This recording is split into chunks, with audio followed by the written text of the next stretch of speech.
اعوذ باللہ من الشیطان الرجیم، بسم اللہ الرحمن الرحیم، الحمدللہ رب العالمین والعاقبۃ للمتقین والصلاۃ والسلام علی سید الانبیاء والمرسلین وعلی آلہ وصحبہ اجمعین۔ ناظرین محترم، السلام علیکم ورحمۃ اللہ وبرکاتہ۔ میں ہوں آپ کا میزبان محمد رئیس احمد۔ پیش کیا جا رہا ہے پروگرام بزم عقیدت۔ اس پروگرام کے ساتھ ہم حاضر ہوا کرتے ہیں جمعۃ المبارک کو 2 بجے سے 3 بجے تک آپ کی خدمت میں حاضر رہتے ہیں، پھر ریپیٹ ٹرانسمیشن میں نشر مقرر کے طور پر بھی اس پروگرام کو آپ ہفتے اور یا پیر کو صبح میں دیکھ سکتے ہیں۔ آج موضوع جو ہے ناظرین بہت اہم موضوع کے ساتھ ہم آپ کی خدمت میں حاضر ہیں۔ بزرگان دین کی تعلیمات کے حوالے سے بات کر رہے ہیں اور ان کی صفات کے حوالے سے۔ آج ہم یہ دیکھتے ہیں کہ آج ہر شخص کا جو بزرگ ہے وہ اس کا موبائل سیٹ ہو گیا ہے۔ بچے کا دیکھیں، نوجوان کا دیکھیں، خواتین کا دیکھیں، جس عمر کے افراد کو دیکھیں اس کے ہاتھ میں ایک اس کا موبائل سیٹ ہوگا، سیل فون ہوگا، اس پر ہی اس کو ساری انفارمیشن مل رہی ہیں، سارے اس کے جو معاملات ہیں اسی سے متعلق ہیں۔ اگر 10 افراد وہ بیٹھا ہوا ہے تب بھی وہ اکیلے ہے، اور اگر وہ اکیلا ہے تب بھی وہ تنہا نظر آتا ہے۔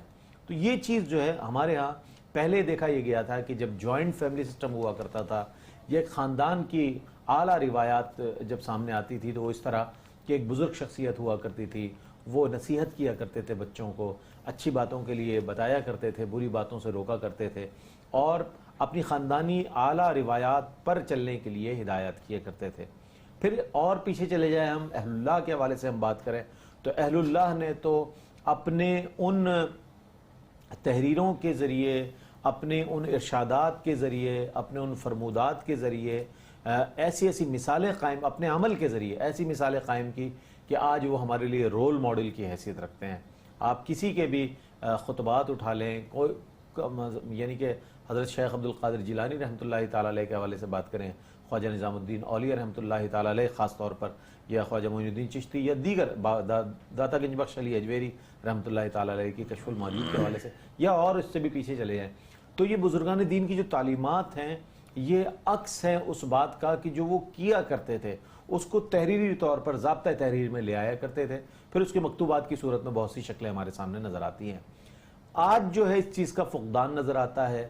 آج چھوٹی سی کوئی پوسٹ ہمیں کہیں کوئی اچھا جملہ ہم نے دیکھ لیا، فیس بک پر ٹیگ کر دیا اس کو، اس پہ کمنٹس لے لیے، جناب واہ واہ ہو گیا، آپ کی چیز کو تو بڑا اپریشیٹ کیا گیا ہے۔ یہ انداز نہیں ہے۔ انداز وہی ہے کہ جو بزرگان دین نے ہمیں تعلیمات دی ہیں اپنے قول و فعل کے ذریعے، اپنے ارشادات کے ذریعے، وہ کیا ہے اسے پیش نظر رکھنا چاہیے۔ آج ہم اس حوالے سے بات کریں گے کہ بزرگان دین کی تعلیمات اور ان کی صفات کے حوالے سے انشاءاللہ بات ہوگی۔ علامہ ناصر علی شاہ صاحب قادری تشریف فرما ہے، بہت ہی عمدہ عالم دین ہے ماشاءاللہ، بہت عمدہ خطیب اہل سنت ہے، تشریف فرما ہے۔ السلام علیکم ورحمۃ اللہ وبرکاتہ۔ وعلیکم السلام ورحمۃ اللہ۔ اور آپ کے ساتھ تشریف فرما ہے ممتاز و معروف عالم دین، ایک ایسی شخصیت کہ جن سے ہمارا بڑا پیار ہے ماشاءاللہ، تشریف لاتے ہیں جب بھی میں گزارش کرتا ہوں۔ بہت عمدہ خطیب ہیں اہل سنت کے، اور ماشاءاللہ بہت عمدہ ایک عالم دین ہے، دارالامجدیہ میں ماشاءاللہ افتاء کے بھی اپنی ذمہ داریاں نبھا رہے ہیں، اور ماشاءاللہ تدریس کے حوالے سے بھی۔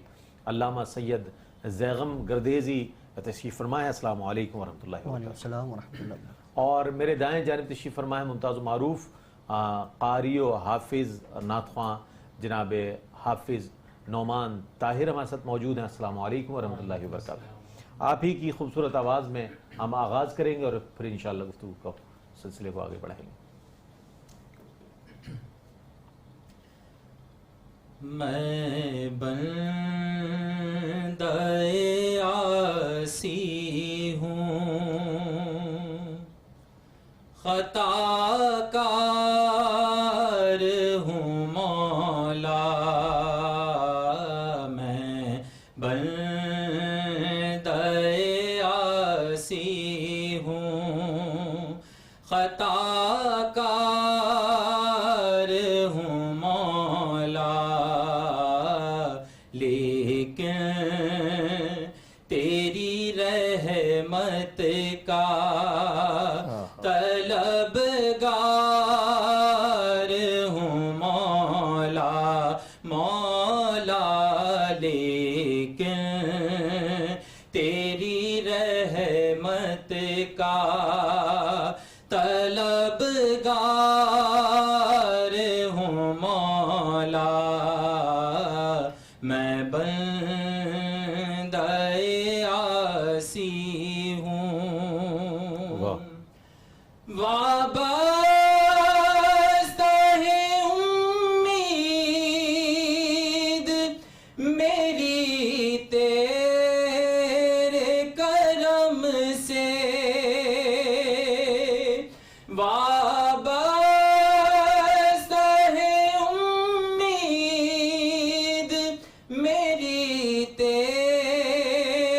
کرم سے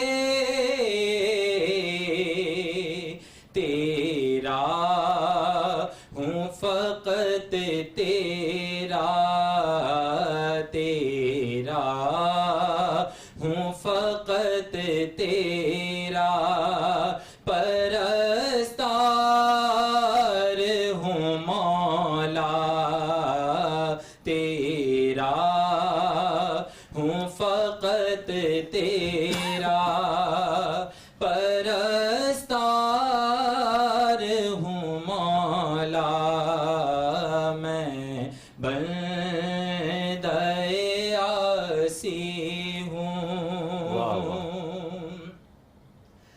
باہر کے اجالے مجھے کیا راہ سجھائے باہر کے اجالے مجھے کیا راہ سجھائے اندر کے اندھیروں میں گرفتار ہوں مولا اندر کے اندھیروں میں گرفتار ہوں مولا میں بندہ عاصی ہوں ایک تیرا اشارہ ہو اور آسان ہو مشکل ایک تیرا اشارہ ہو اور آسان ہو مشکل ایک لہر اٹھے اور میں اس پار ہوں مولا مولا ایک لہر اٹھے اور میں اس پار ہوں مولا میں بندہ عاصی ہوں خطا کار ہوں مولا لیکن تیری رحمت کا طلبگار ہوں مولا مولا میں بندہ عاصی ماشاءاللہ ہوں ماشاءاللہ حمد رب جلیل پیش کر رہے تھے حافظ نعمان طاہر. اور ناظرین محترم، جیسا کہ میں نے عرض کیا ابتدا میں کہ آج ہمارا موضوع ہے بزرگان دین کی جو تعلیمات ہیں اس کے حوالے سے انشاءاللہ ہم بات کریں گے ان کی صفات کے حوالے سے. کیا فرمائیے گا کہ بزرگان دین کی صفات وہ کون کون سی صفات ہے کہ جو آج ہم پر بظاہر مستحضر نہیں ہیں، لیکن ان صفات کے سبب اللہ نے ان کو وہ مقامات عطا فرمائے کہ جو عام بندگان خدا کو میسر نہیں ہے؟ کیا فرمائیے؟ بسم اللہ الرحمن الرحیم. مولا یصلی وسلم دائما ابدا علی حبیبک خیر الخلق کلہم. بہت شکریہ رئیس بھائی، بہت خوبصورت موضوع کے ساتھ یقیناً ہم سب یہاں پر جمع ہیں. قرآن کریم فرقان حمید میں اللہ تبارک و تعالی نے انسان کی کامیابی کا جو راز رکھا ہے وہ ارشاد فرمایا لقد کان لکم فی رسول اللہ اسوۃ حسنہ، کہ محبوب کی زندگی بہترین نمونہ ہے. کائنات کے اندر جس نے بھی آقا کریم علیہ الصلوۃ والسلام کی ذات کو آئیڈیل بنایا وہ زمانے پر چھا گیا ہے، اور دنیا و آخرت میں یقیناً کامیابی اس کا مقدر بنی ہے. ہم جب اپنے بزرگان دین رحمہم اللہ کی زندگی کے عملی نمونے کو دیکھتے ہیں تو ان میں بہترین آقا کریم علیہ الصلوۃ والسلام کی تعلیمات کا ایک عکس نظر آتا ہے.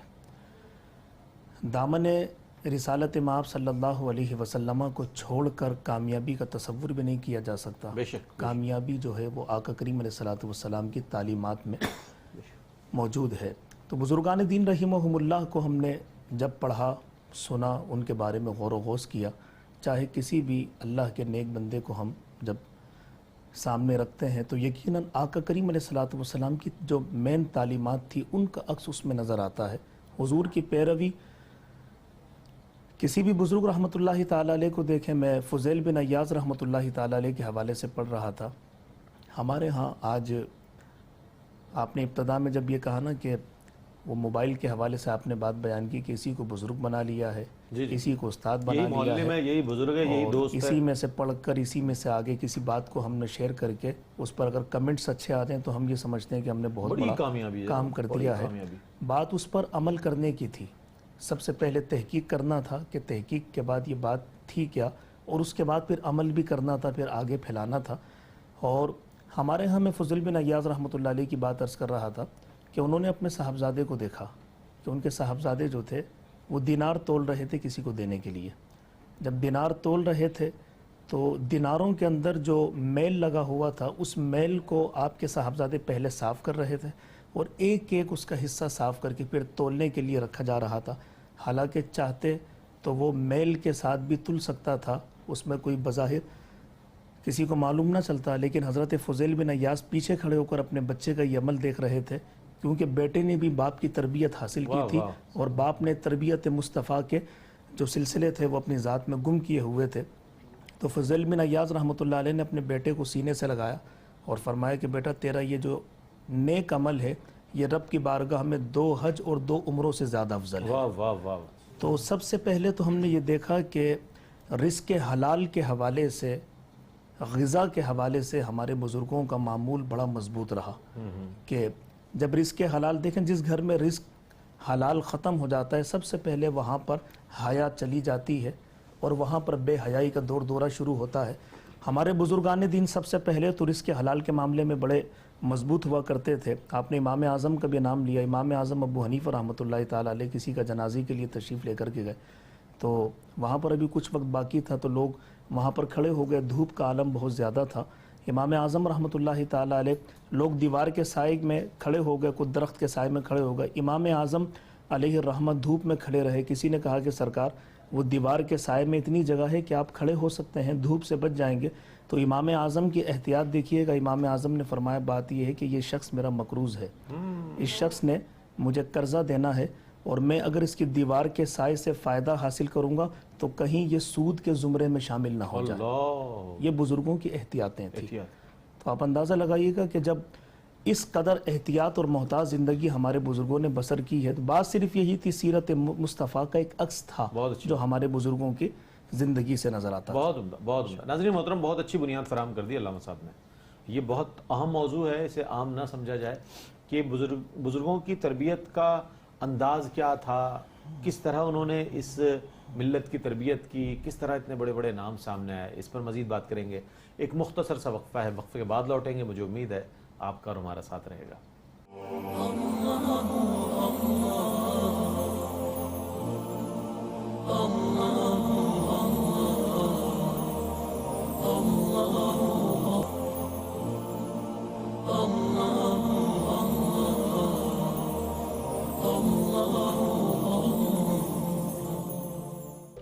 ناظرین، آپ کا خیر مقدم ہے بزم عقیدت میں، اور آج بہت اہم موضوع ہے. علامہ ہمارے ساتھ زیغم گردیزی صاحب تشریف فرمائے ہیں، سید زیغم علی گردیزی صاحب. حضرت یہ فرمائیے گا کہ جس طرح علامہ صاحب نے بھی فرمایا کہ آج ہم یہ دیکھتے ہیں کہ بزرگوں کی جو تعلیمات ہیں اس کی روشنی میں ہمارا احوال نظر نہیں آ رہا، لیکن انہی بزرگوں کو دیکھے کہ انہوں نے کتنی مشقتیں برداشت کی، کہاں کہاں کے اسفار اختیار کیے، کس کیا کیا مجاہدات کی. روحانی ان کے درجات تو بلند ہوتے ہی گئے، لیکن اخلاقی طور پر بھی وہ لوگوں کے لیے نمونہ عمل بن گئے. تو اس اعتبار سے ان کی یہ جو کوششیں ہیں اس پر کچھ روشنی ڈالی. بسم اللہ الرحمن الرحیم. اللہم صلی علی محمد وعلی آل محمد وبارک وسلم. قرآن کریم نے جہاں اللہ اور اس کے رسول صلی اللہ علیہ وسلم کے احکامات کی پیروی سے متعلق تاکید فرمائی، تو اسی کے ساتھ ساتھ ایک اور حکم ہمیں جا بجا ملتا ہے کہ نیک لوگوں کے ساتھ ہو جاؤ، سچوں کے ساتھ ہو جاؤ. کونوا مع صادقین، سچوں کے ساتھ ہو جاؤ. تو یعنی انسان علم حاصل کر لے، پڑھ لکھ لے، جتنی معلومات حاصل کر لے، لیکن کسی اللہ والے کے قریب جائے گا، صادقین کے ساتھ بیٹھے گا، صحبت کا اس پہ اثر چڑھے گا، تو اللہ رب العالمین اسے قربت عطا فرمائے گا. اور یہی اولیاء کاملین تھے کہ باوجود اس کے خود بے شمار علم حاصل کر لیتے تھے. اللہ رب العالمین نے علوم ظاہری باطنی ہر طرح سے انہیں یہ سارے علوم عطا فرمائے، لیکن اس کے باوجود وہ کسی نہ کسی اللہ والے کی صحبت کے لیے، اور یعنی دراز علاقہ، طویل علاقہ سفر فرماتے ہیں. اور وجہ یہی ہے کہ کسی طرح اللہ رب العالمین نے انہیں جو کمال عطا فرمایا ہے، انہیں جو طاقتیں عطا فرمائی ہیں، اور وہ جو اللہ رب العالمین کے قریب ہیں، اللہ رب العالمین کی رحمت ان پر نازل ہوتی ہے، تو اس رحمت کا، ان برکات کا اور ان انوار و تجلیات کا کچھ حصہ ان کے صدقے سے اللہ رب العالمین ہمیں بھی عطا فرمائے. یعنی اہل اللہ کی صحبت کا سب سے بڑا فائدہ ہی یہی ہوتا ہے کہ وہ تو اللہ کا ولی ہمیشہ اللہ رب العالمین کے انوار و تجلیات کے دائرے میں ہیں، اس پر برکات کا نزول ہو رہا ہے. تو ہم کسی اللہ والے کی صحبت میں بیٹھیں گے، اللہ رب العالمین ان کے صدقے سے ہمیں بھی یہ اس کا اثر عطا فرمائے گا. اور حضور رحمت عالم صلی اللہ علیہ وسلم نے صحبت سے متعلق جو ارشاد فرمایا، اس کے برکات سے متعلق ارشاد فرمایا. آج ہم معلومات تو حاصل کر لیتے ہیں، لیکن صحبت کا جو اثر ہے اور اس کو کس طرح اپنانا ہے، ہمارے پاس جو معلومات ہے، جو علم ہے، اس کو کس طرح اپنانا ہے، اس سے ہم بے بہرہ رہتے ہیں، اس سے محروم رہتے ہیں.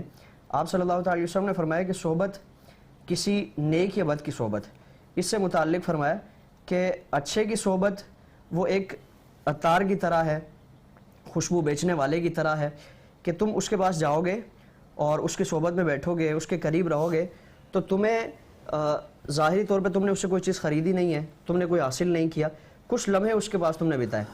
تو اس کا پہلا اثر یہ ہوگا کہ تمہارے کپڑوں میں، تمہارے وجود میں اس کی خوشبو سرایت کر جائے گی، خوشبو آئے گی.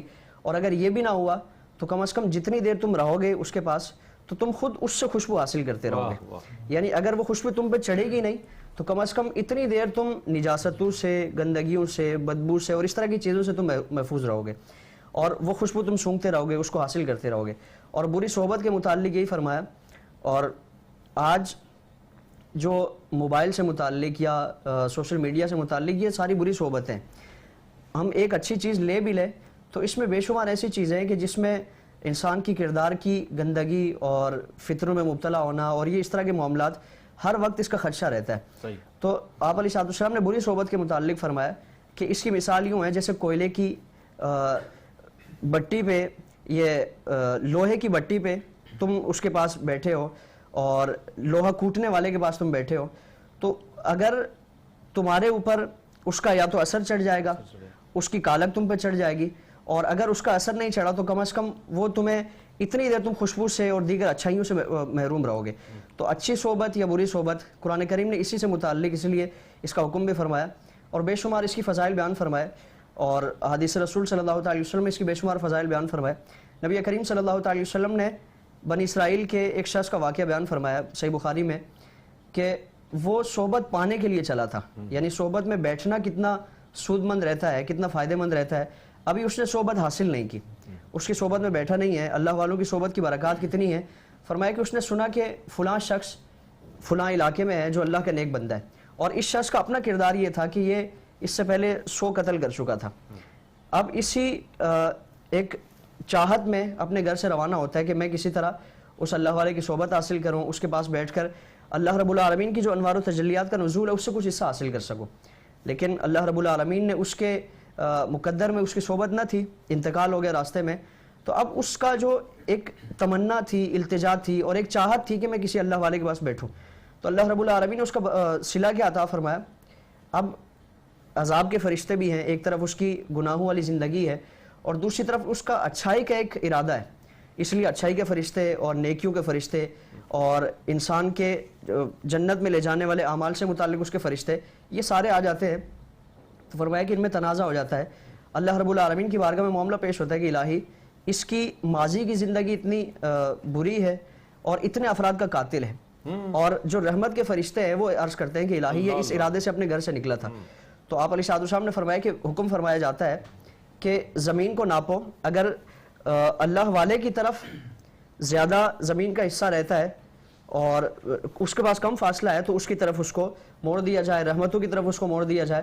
اور اگر جس زندگی سے وہ لوٹ کے آ رہا ہے اگر اس طرف اس کا زیادہ اس کا کم فاصلہ بنتا ہے تو اسے عذاب والے فرشتے لے جائیں، باوجود اس کے کہ اللہ والے کے پاس اس کا زیادہ فاصلہ تھا اور ابھی گناہوں کی زندگی چھوڑ کر کچھ فاصلہ اس نے طے کیا تھا، لیکن فرمایا کہ اللہ رب العالمین اس کے ارادے کی برکت سے اور نیک لوگوں سے تمسک کی برکت سے، اس کا جو ارادہ تھا اس کی برکت سے اللہ رب العالمین اس طرف کی زمین کو سمیٹنے کا حکم فرماتا ہے۔ تو اب یعنی اس نے ارادہ کیا، اللہ رب العالمین ارادے کی برکت سے اس کی بخشش و مغفرت فرما دیتا ہے۔ تو جب کسی ارادے سے اگر اتنی برکات ہیں تو جب کسی اللہ والے کے پاس بیٹھیں گے، اس کی صحبت حاصل کریں گے اور اس کی صحبت میں بیٹھ کے کچھ سیکھنے کی کوشش کریں گے، تو پھر اللہ رب العالمین کی کس قدر انوار و تجلیات اور کس قدر اصلاح اعمال و اقوال کا، اصلاح احوال کا اللہ رب العالمین اس کا صلہ عطا فرمائے گا۔ بہت اچھی بات۔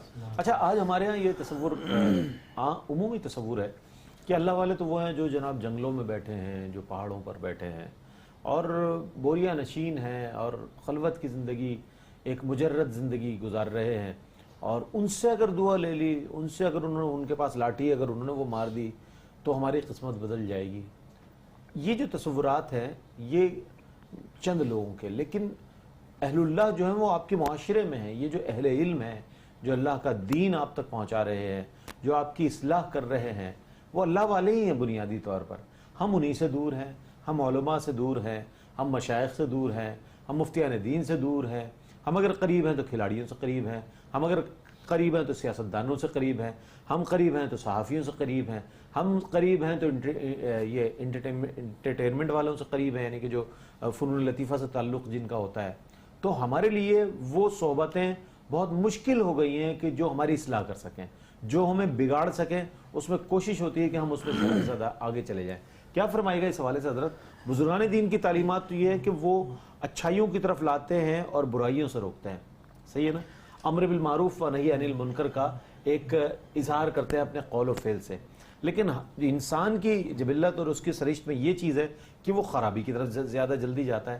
تو اس سے جو انسان میں خرابیاں پیدا ہوتی ہیں، بزرگوں کو چھوڑ کر، ان کی تعلیمات کو چھوڑ کر دنیاوی خرافات کی طرف بڑھنا، اس سے کیا خرابیاں پیدا ہوتی ہیں بنیادی طور پر؟ رئیس بھائی بہت اچھی بات آپ نے پوچھی۔ بات یہ ہے کہ آج ہمارے ہاں جو بزرگوں کی بارگاہ کا جو کانسیپٹ اب جو ہمارے ذہنوں میں آ چکا ہے، پہلے جو لوگ جایا کرتے تھے بزرگوں کی صحبت میں، وہ جایا کرتے تھے باطنی اصلاح کے لیے۔ باطنی اصلاح۔ آج ہم نے کسی بزرگ کے بارے میں سنا، کسی کے بارے میں بڑی شہرت کا معاملہ اور لوگ بہت جاتے ہیں، تو ہم نے فقط ایک ذہن یہ بنایا کہ ہمارے کاروباری معاملات حل ہوتے چلے جائیں، ہمارا گھر بار بس بہتر رہے، ہمارا بزنس مضبوط رہے، باقی بابے کو بھی دے دیں گے جو ہے۔ تو ہم نے یہاں سے اپنا ذہن بنایا۔ لوگ پہلے جایا کرتے تھے اپنے باطن کی اصلاح کے لیے، صفائی کے لیے، ٹھیک ہے نا؟ تو اصل بات یہ ہے کہ جو وہ کانسیپٹ تھا وہ ہمارا بڑا چینج ہو گیا، اور آپ نے جیسے ارشاد فرمایا کہ بھئی وہ بزرگان دین آج لوگوں کے ذہنوں میں کہاں کہاں پر عبادت کی، کہاں کہاں اللہ والے تھے جناب، کہاں تو اللہ والے تھے، تو سارے اللہ والے صرف جنگلوں میں ویرانوں میں نہیں رہا کرتے تھے۔ مالک بن دینار رحمۃ اللہ تعالی علیہ ایک مکمل پوش علاقے میں رہا کرتے تھے، بھرے ہوئے علاقے میں رہا کرتے تھے۔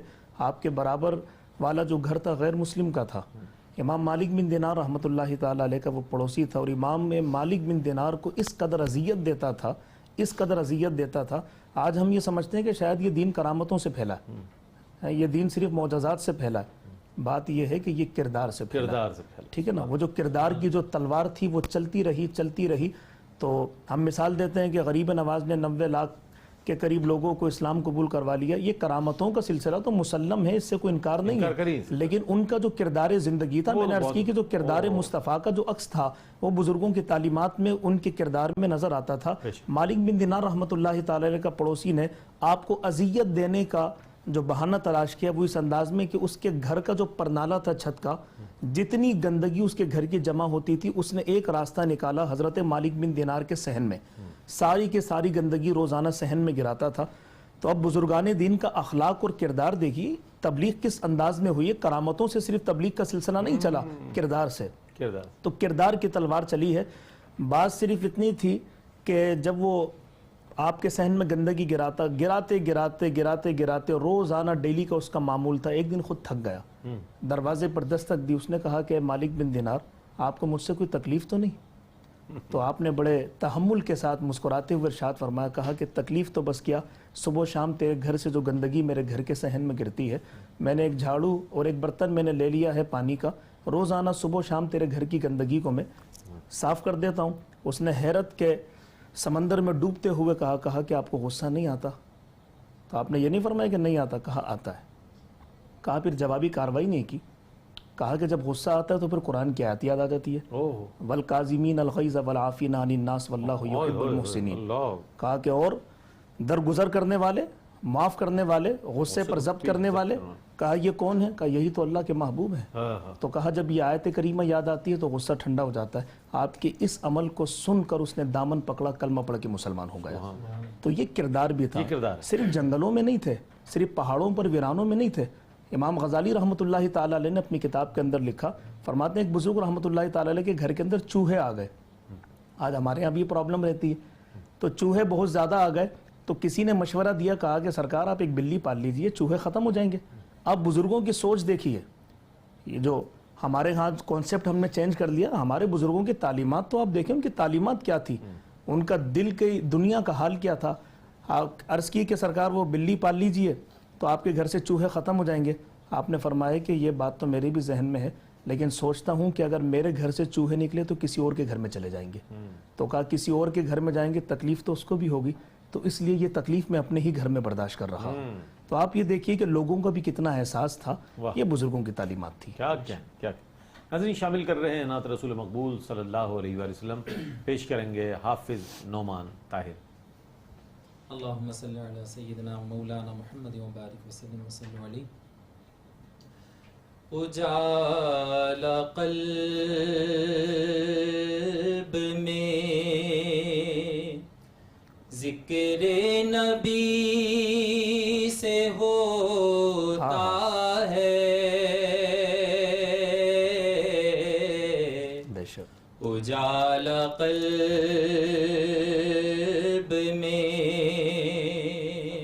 ذکر نبی سے ہوتا ہے،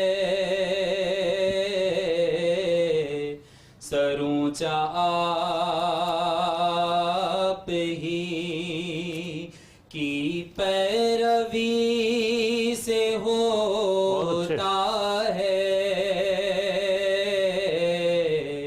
سر اونچا آپ ہی کی پیروی سے ہوتا ہے، اجالا قلب میں. کیا بات ہے، واہ واہ. دیا تھا در سے یہی آپ نے صحابہ کو دیا تھا در سے، یہی آپ نے صحابہ کو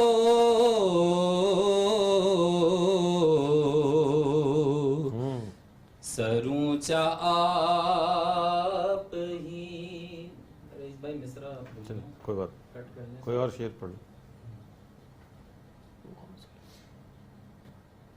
سر اونچا آپ ہی کی پیروی سے ہوتا ہے. ماشاء اللہ ماشاء اللہ، بے شک. ہاں اجالا قلب میں غلامی شہ کونین میں جو آ جائے، غلامی شہ کونین میں جو آ جائے، خدا کو پیار اسی آدمی سے ہوتا ہے،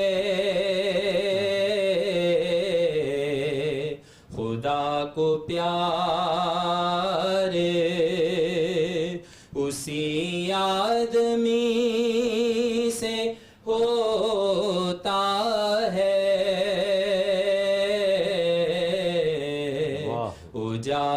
قلب میں جو نور غار حرا میں عطا ہوا ان کو، جو نور غار حرا میں عطا ہوا ان کو، شعور ذات اسی روشنی سے ہوتا ہے، شعور ذات اسی روشنی سے ہوتا ہے، اجالا قلب میں درود پاک کا نغمہ سناؤ اے طاہر، درود پاک کا نغمہ سناؤ اے طاہر، چراغ دل تو منور اسی سے ہوتا ہے،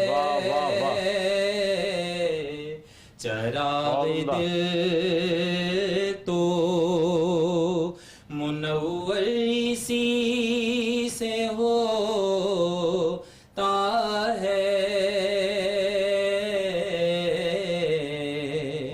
اجالا قلب میں ذکر نبی سے ہوتا ہے،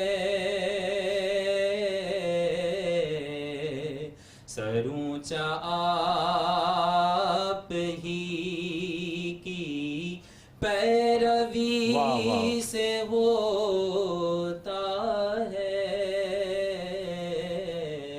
ماشاءاللہ ماشاءاللہ ماشاءاللہ۔ اپنے والد گرامی ممتاز و معروف شاعر جناب طاہر حسین طاہر سلطانی صاحب کا لکھا ہوا خوبصورت نعتیہ کلام پیش کر رہے تھے حافظ محمد نعمان طاہر۔ ناظرین محترم، ایک مختصر سا وقفہ ہے، وقفے کے بعد لوٹیں گے۔ مجھے امید ہے آپ کا ہمارا ساتھ رہے گا۔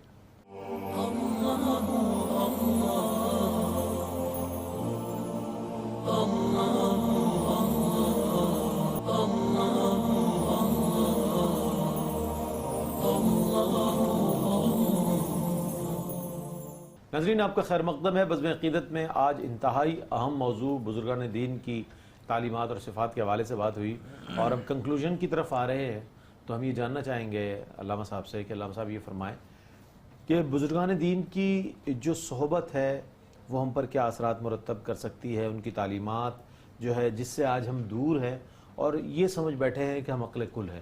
جناب بزرگوں کو یہ کہا جاتا ہے کہ جناب یہ تو دقیانوس لوگ ہیں، پرانے لوگ ہیں، ان کی کیا سوچ ہے، اب نیا زمانہ ہے، نئے امکانات ہیں، نئے چیلنجز ہیں۔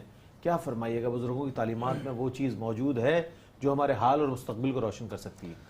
سب سے پہلی بات تو رئیس بھائی یہ ہے کہ ہمارے ہاں جو بزرگان دین کی صحبت اور ان کے مقام کا جو کانسیپٹ ہے وہ ہم نے کرامات کی بنیاد پر منحصر کر دیا۔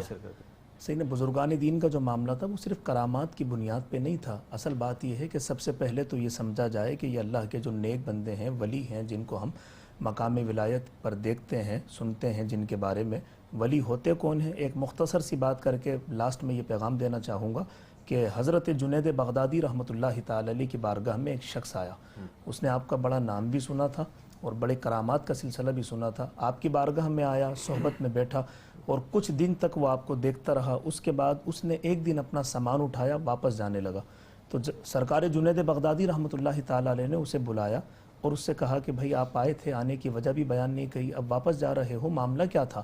تو اس نے کہا کہ سرکار ہم نے تو آپ کا بڑا نام سنا تھا، بڑی کرامتوں کا سلسلہ کہ بڑی کرامتیں آپ کی، اسی نظریے کے تحت آپ کی بارگاہ میں آتے کوئی کرامت دیکھیں گے آپ کے مرید بن جائیں گے، لیکن ہم نے کوئی کرامت نہیں دیکھی اس لیے ہمارا مرید بننے کا کوئی ارادہ نہیں ہے۔ تو کرامت کا معیار اس کے ذہن میں تھا ولایت کے اعتبار سے۔ جب وہ جانے لگا تو آپ نے فرمایا کہ بس جاتے جاتے چند باتوں کے جواب دیتے جاؤ، مرید ہونا نہ ہونا یہ آپ کی اپنی مرضی ہے۔ اس نے کہا سرکار پوچھئے۔ آپ نے فرمایا تم اتنے دن ہماری بارگاہ میں رہے، ہمارا صبح و شام اٹھنا بیٹھنا چلنا پھرنا عبادت ریاضت خلوت جلوت کے معاملات تم نے دیکھے، صرف اتنا بتانا کہ تم نے آج تک ہماری کوئی فرض نماز قضا ہوتے ہوئے دیکھی؟ اس نے کہا نہیں حضور ایسا تو نہیں دیکھا۔ آپ نے فرمایا کہ اچھا یہ بتاؤ کوئی واجب چھوٹتے ہوئے دیکھا؟ کہا کہ نہیں۔ کہا کوئی سنت یا نفل کوئی چھوٹتے ہوئے دیکھا؟ اس نے کہا حضرت ایسا بھی نہیں دیکھا۔ آپ نے فرمایا کہ کوئی بھی ہمارا عمل شریعت اسلام کے دائرے کے باہر دیکھا؟ اس نے کہا حضرت ایسا بھی نہیں دیکھا۔ اتنی بات کہنے کے بعد سرکار جنید بغدادی رحمۃ اللہ تعالیٰ علیہ جلال کی کیفیت میں آ کر فرماتے ہیں کہ تم بھی سن لو اور زمانے والوں کو بھی یہ پیغام دینا کہ اللہ کا ولی کرامت کی بنیاد پر نہیں بلکہ اتباع سنت کی بنیاد پہ پہچانا جاتا ہے۔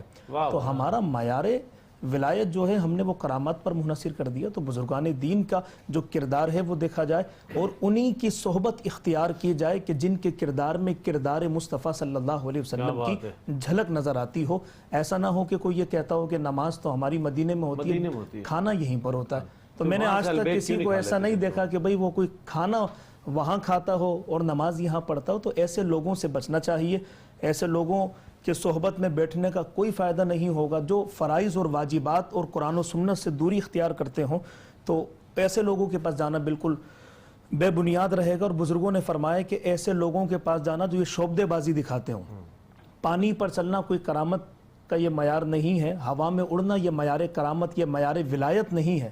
معیار ولایت نہ تو پانی پہ چلنا ہے نہ ہواؤں میں اڑنا ہے، اتباع سنت مصطفیٰ کے دامن کو مضبوطی سے تھامنا یہ معیار ولایت ہے۔ کیا کہنے کیا پیغام دیجیے گا علامہ صاحب آپ؟ میں چاہتا ہوں آپ کا بھی قیمتی پیغام جو ہے آج کے اس پروگرام کے حوالے سے لے جائیں۔ حضرت نے جس طرح کلام فرمایا کہ کرامت اور استقامت، تو استقامت سب سے بڑی چیز ہے اور استقامت کا درجہ بلکہ کرامت سے کہیں بڑا ہے۔ بے شک بزرگان دین کی صحبت کا ہم جو اثر ہے جو فائدہ ہے اور اس کی اہمیت ہے اس کو اسی سے جان سکتے ہیں کہ حضرت موسیٰ علیہ السلام اتنے جلیل القدر نبی تھے۔ فوق الکرامت کہہ سکتے ہیں ہاں، استقامت فوق الکرامت۔ تو حضرت موسیٰ علیہ السلام نے جب سنا کہ ایک شخص ایسا ہے کہ اللہ رب العالمین نے اسے وہ علم عطا فرمایا جو مجھے نہیں دیا گیا، تو فوراً اللہ کی بارگاہ میں عرض کیا کہ الہی میں جانا چاہتا ہوں۔ یعنی سیکھنے کا عمل، اصلاح کا عمل اور اپنے معاملات اور عقائد و اعمال کی درستگی کا عمل وہ کسی لمحے اور کسی بھی اسٹیج پہ جا کے نہ رکنا چاہیے۔ ہمارے ہاں دو طرح کے افراد پائے جاتے ہیں، ایک تو بالکل ہی اولیاء کاملین کی ان کی زندگیوں کا اور ان کے مقام مرتبہ کا بالکل سرے سے انکاری ہیں، اور دوسرا وہ ہیں کہ جو ایسے شعبدہ بازوں کے ہتھے چڑھے ہوئے ہیں اور ان سے چوٹ کھا کر پھر پورے ہی سسٹم کو اولیاء کاملین کو بالکل ہی ٹوٹلی اس کو غلط کہتے ہیں۔ تو اللہ والوں کی ایسی صحبت اپنائی جائے، ایسے اللہ والوں کی صحبتیں اپنائی جائے کہ جس میں آپ علیہ السلام نے اس کو نشان بیان فرمائی کہ جب تم ان کو دیکھو تو اللہ رب العالمین یاد آ جائے۔ یعنی ان کی علامت یہی ہے کہ ان کو دیکھ کر دنیا سے انسان کنارہ کشی، دنیا کے معاملات، دنیا کے فتنے اور منکرات و فواحشات سے کنارہ کشی اختیار کر کے اس کا دل چاہے کہ میں نے اللہ کی عبادت کرنی، میں نے اللہ کے راستے پہ جانا ہے اور اللہ کو پانا ہے میں نے۔ تو ایسے افراد کہ جن کا ظاہر جن کا باطن شریعت کے مطابق، حضرت واجد بستامی علیہ رحمہ کا مشہور قول ہے کہ اگر کسی شخص کو دیکھو تم کہ وہ پانی پر مصلی بچھا کر نماز پڑھتا ہے، ہواؤں میں اڑتا ہے اور اس طرح کی شعبدے بازیاں، لیکن فرمایا کہ اس کا کوئی بھی ایسا عمل تم دیکھو کہ جو شریعت سے متصادم ہے، تو فرمایا کہ یہ سارے معاملات وہ شیطان اس کو ہوا دے رہا ہے، شیطان اس کو بڑا چڑھا کے پیش کر رہا ہے، وہ ہرگز اللہ کا ولی نہیں ہو سکتا۔ یعنی اولیاء کاملین کا کردار اور ان کی پہچان کیا ہو کہ وہ کسی لمحے بھی اللہ رب العالمین کے احکامات و تعلیمات سے الذین آمنوا وکانوا یتقون اس کے مطابق اولیاء کاملین کو دیکھے اور یہ معیار رکھے، پھر دیکھے کہ ان کی صحبت کی برکت اللہ رب العالمین کی عطا فرمائے۔ میں بہت شکریہ ادا کروں گا شاہ صاحب آپ کی تشریف آوری کا۔ آپ بھی شاہ ماشاءاللہ، شاہ صاحب آپ دونوں شاہوں کے درمیان ہم بیٹھے ہیں، اللہ تعالیٰ ان کا سایہ ہم پر دراز فرمایا۔ علماء حضرات ہیں ماشاءاللہ اور صاحب علم ہیں، نہ صرف یہ بلکہ لوگوں کی اصلاح کرتے ہیں اپنے خطبات کے ذریعے۔ میں آپ دونوں کی تشریف آوری کا شکریہ ادا کروں گا۔ حافظ محمد نعمان طاہر آپ کی تشریف آوری کا شکریہ۔ آخر میں کلام آپ پیش کریں گے، اس کے ساتھ ہی اپنے میزبان محمد رئیس احمد کو اجازت دیجیے، لیکن یہ بات پیش نظر رکھیے گا کہ یہی وہ صحبت ہے کہ جو انسان کو یا تو اچھا بنا دیتی ہے یا برا بنا دیتی ہے۔ بزرگان دین کی تعلیمات کو پیش نظر رکھتے ہوئے اچھی صحبت اختیار کریں تاکہ آپ کا حال بھی اچھا ہو اور مستقبل بھی اچھا ہو. اپنے میزبان محمد رئیس احمد کو اجازت دیجیے. اللہ حافظ. کرم کے آشیاں نیکی کیا بات ہے، آپ کے آستانے کی کیا بات ہے، آپ کے آستانے کی کیا بات ہے. فاطمہ و علی اور حسین و حسن، فاطمہ و علی اور حسین و حسن، ابن حیدر کے نانا کی کیا بات ہے، ابن حیدر کے نانا کی کیا بات ہے، آپ کے آستانے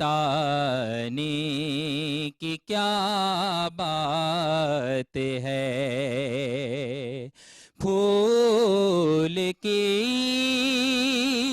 مسکراہٹ ہے اپنی جگہ، پھول کی مسکراہٹ ہے اپنی جگہ، آپ کے مسکرانے کی کیا بات ہے، آپ کے مسکرانے کی کیا بات ہے، آپ کے آستانے کی کیا بات ہے. ایک گھر جو ملے شہر سرکار میں، ایک گھر جو ملے شہر سرکار میں، پھر تو ایسے ٹھکانے کی کیا بات ہے، پھر تو ایسے ٹھکانے کی کیا بات ہے. کرم کے آشیاں نیکی کیا بات ہے، آپ کے آستانے کی کیا بات ہے.